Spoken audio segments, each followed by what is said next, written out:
Yo tout le monde! Aujourd'hui, on va se plonger dans l'univers des trucs en or les plus débiles qui existent vraiment. Accrochez-vous bien, parce que vous n'allez pas en croire vos yeux.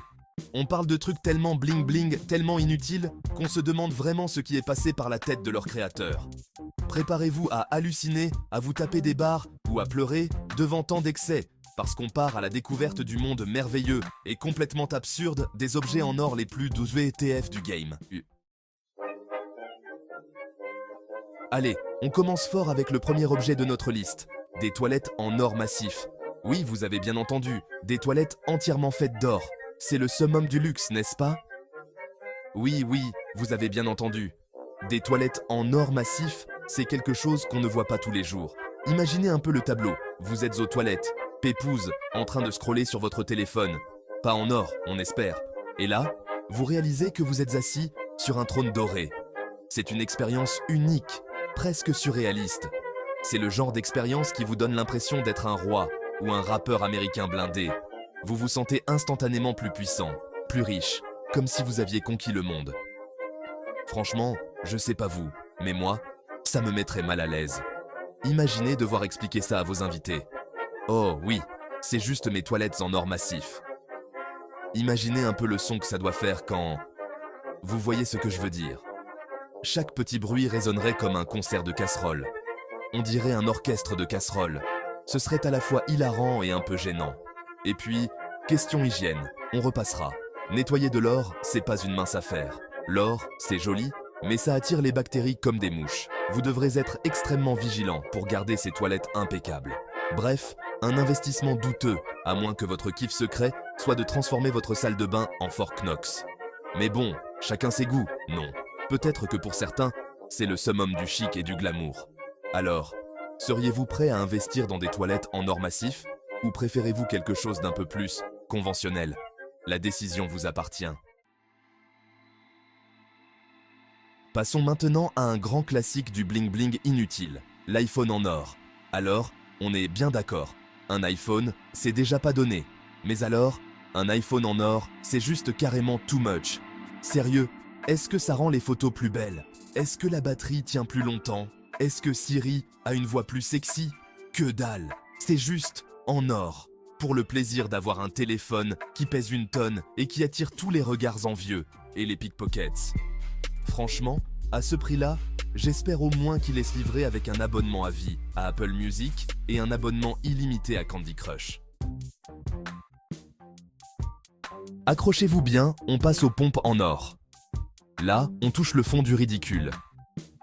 Déjà, imaginez un peu le prix. On parle même plus en euros, on parle en lingots directs. Ensuite, le confort. Parce que bon, l'or, c'est pas vraiment connu pour être souple et respirant. Imaginez un peu la transpiration, les ampoules, la totale. Et puis, le bruit. Marcher avec des chaussures en or, c'est comme se balader avec des cymbales aux pieds. Discret, bonjour. Franchement, à choisir, je préfère encore mettre mes vieilles baskets trouées. Au moins, je peux marcher sans avoir l'impression d'être un carillon ambulant. On continue notre exploration du bling-bling inutile avec le masque facial en or. Alors, je sais pas vous, mais moi, quand je mets un masque, c'est pour hydrater ma peau, pas pour ressembler à un lingot ambulant. Et puis, sérieusement, est-ce que l'or ça a vraiment des propriétés magiques pour la peau? Je suis pas dermatologue, mais j'ai des doutes. Surtout que bon, à ce prix-là, on s'attendrait à un résultat digne d'une opération de chirurgie esthétique. Alors, à moins que votre but soit de briller de mille feux pendant votre séance de soins, je vous conseille d'investir dans un bon masque à l'argile, ça sera tout aussi efficace et beaucoup moins cher. Attachez vos ceintures, on s'attaque maintenant au vélo en or. Oui, vous avez bien entendu, un vélo entièrement recouvert d'or. Là, on atteint un niveau de démesure qui dépasse l'entendement. Chaque détail, chaque courbe, tout est conçu pour éblouir. Imaginez un peu le prix de ce bijou à 2 roues. On parle de plusieurs milliers, voire des centaines de milliers d'euros.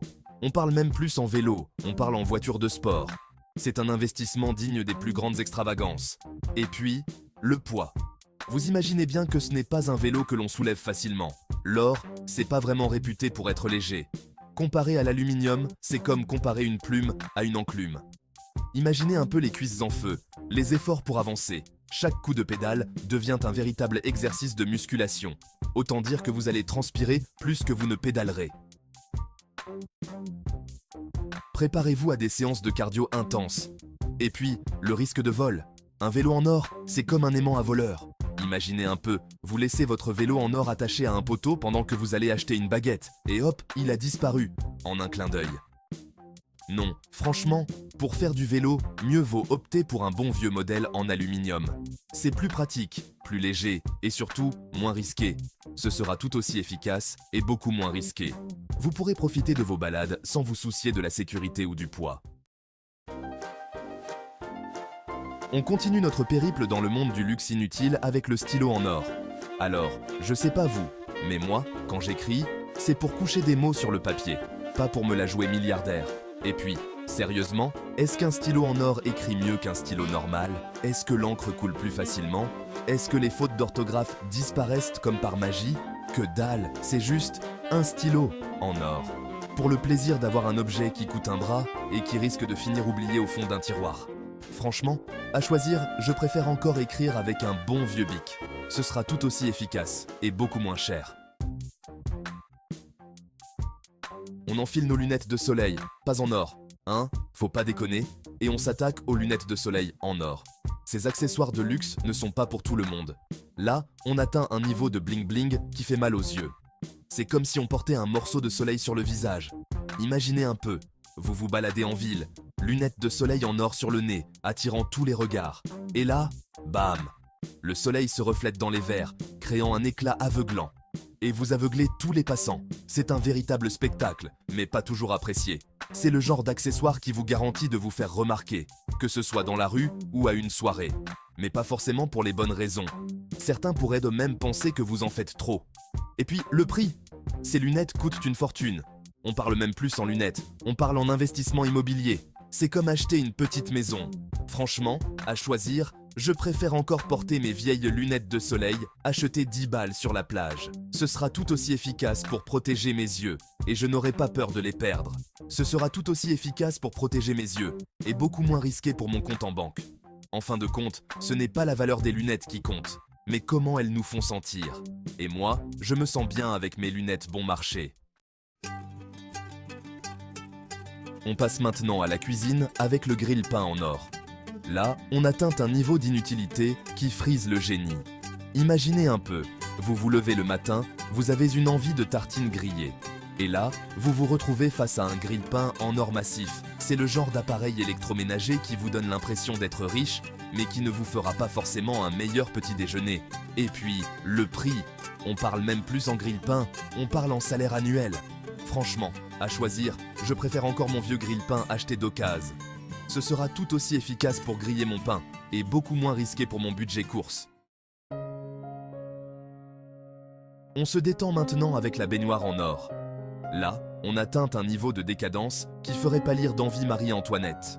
Imaginez un peu, vous avez eu une journée stressante, vous avez envie de vous prélasser dans un bon bain chaud, et là, vous vous retrouvez dans une baignoire en or massif. C'est le genre d'expérience qui vous donne l'impression d'être un empereur romain, mais qui risque surtout de vous coûter un bras.